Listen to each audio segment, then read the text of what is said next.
Сайн уу? Бүгдээрээ сайн уу? Натаа 7 дугаар бүлгээс ойлгосон. Авсан үгүй ивэлээ баяр хүртгээр бас даруугаар хуваалцъя. Харин сүнс надтай хамт байхалтугай. Энэ цагийн эхнээс нь дуустал өдөртөх болтугай гэж эзэн Есүсийн нэрээр даруугаар хүн залбирч байна. Амен. 12 дугаар ишлэл дээрээс өөрт чинь хүн ямар байдлаар хандахыг чи хүсэж байна вэ?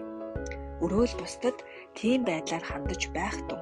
Учир нь энэ бол ертөнцийн эзний тогтоосон хууль болон түүний зарлагуудын дамжуулан хэлсэн үгийн утга учир мөн. Амен. За тэгээд энэ ишлэл ганцхан ишлэлийн мөртлөө алтан дүрм гэсэн гарч ихтэй юм билээ.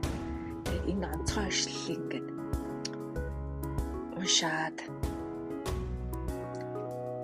бусдыг яг өөр шигээ ойлгож авах, бусдыг яг өөрийнхөө оронд тавих, бусдыг яг өөрийн хэсэг хүлээж авах энэ байдлуудаар тэр суралцмаар тэгээ өөрийн хэсэг гэхээр зөвхөн яг ингээд миний хайртай гэр бүл, миний хайртай найз нөхөд, миний гэсэн надад хамааралтай болгоно л зөвхөн ингээд өөрийн хэсэг тэдэнд бол өстой байгаагаа барайл өстой хамаг сайнаараа хандаал бүр буруу юм хийсэн ч гэсэн бүр уучлаал явчихдаг тий. Харин ингээд яг ингээ харьцаж байгаа тэр хүмүүс дундаа яг ингэж өөрийн хэсэг хандаж чаддгүй гэгээд асуувал надад бас тэгэхээр эргэлзээтэй юм байна.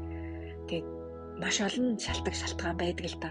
Тэгээд ихэнхдээ одоо надад ингээд тулгарч байгаа зүйл нь болохоор би ингээд бусдад ингээд сайн хандъя гэхээр сайхан хандаад ингээд бай гэхээр тэр хүн намайг ингээ юу гэж бодчих бол тэр хүнд би ингээд юу гэж санагдчих бол гэдэг тэр хүний байдлаас нь болоод ингээд би бас ингээд сайхан хандмаар байгаа, яг өөрийн хэсэг баймаар байгаа, яг өөрийн хэсэг тэр хүнийг хүлээж авмаар байгаагаа ингээд харуулж чаддаггүй. Тэг харин энэ дээр бол бурхан ингээ хэлсэн байна. Чи ингээд тэр хүн чамааг ингээд ямар байхаас үл шалтгаалan чи зүгээр бусдад тэр зүйлийг ингээд үзүүлэх ёстой. Хүн чамааг юу гэд бодчих бол хүнд чи юу гэд харагдаад юу гэд дүгнэгдчих бол гэсэн баригдмал зүйлээс болоод тэр яг ингээд яг өөрийнхоороо байж чадахгүй. Тэр яг бурхны тэр энэ алтан дүрмийн дагуу байж чадахгүй. Бас тэгээд яг өөрийнхөө хиймээр байгаа зүйлээ хийж чадахгүй байвал бас ямар харамсалтай юм бэ гэж би бас өөртөө ингээд хүлээж авч байна. Тэгээд цаашдаа бас энийг яаж хэрэгжүүлэх вэ гэхээр энэ тэнд явхад те энэ тэнд яваад хүмүүстэй уулзахад яг ингээд өөрийнхоороо байгаад тэр хүнийх нь авирт нь тааруулаад тэр хүнийх нь харьцаанд нь тааруулж харьцах биш яг өөрийнхөө би яг хэн бэ гэдгээрээ яг энэ хүн надад ингэж хандаасаа гэж би хүсэж байгаа учраас өөрөө тэрийг төрүүлж үзүүлээд өөрөө тэрийг төрүүлж харуулах хэрэгтэй байна гэж ойлгож авч байна. Бас цаашдаа ингэж хэрэгжүүлъя гэж бас бодож байна.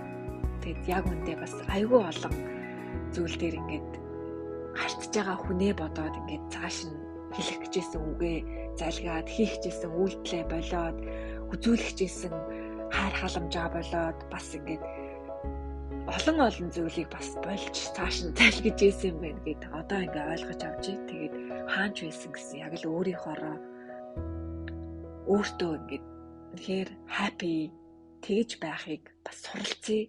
Энэ ингээд тийм амархан ингээд болох зүйл биш ч гэсэн одоо хангалттай бас ингэж дүрсгэж байлаа. Одоо хангалттай бусдын ая таванд тааруулж байлаа. Яг л өөрийнхөө ая таванд тааруулж одоо байх хэрэгтэй юм байна. Өөрөө яг гартаа авах хэрэгтэй юм байна. Удирдлагыг өөрөө гартаа авах хэрэгтэй юм байна. Өөрөө тэдгээр зүйлсийг харуулах хэрэгтэй юм байна. Үнэхээр их урам авлаа энэ үгээр. За тэгээд та нар минь ч гэсэн бас хин нэгний тэр хүүтэн царайнд нь хин нэгний тэр чанга дуу хоолойнд нь хин нэгний гаргаж байгаа үйлдэлээс нь болоод хийхжсэн зүйлээ хэлчихсэн үгээ гаргаж үзүүлчихсэн хайр халамжаа бити зогсоогоорой. Тэгээд тэр үед та нарт аваад гарах юм бол магадгүй тэр хүмүүс та нараас суралцсан хайр гэдгийг та нараас харнаа гэж бас уриалж байна. За баярлалаа.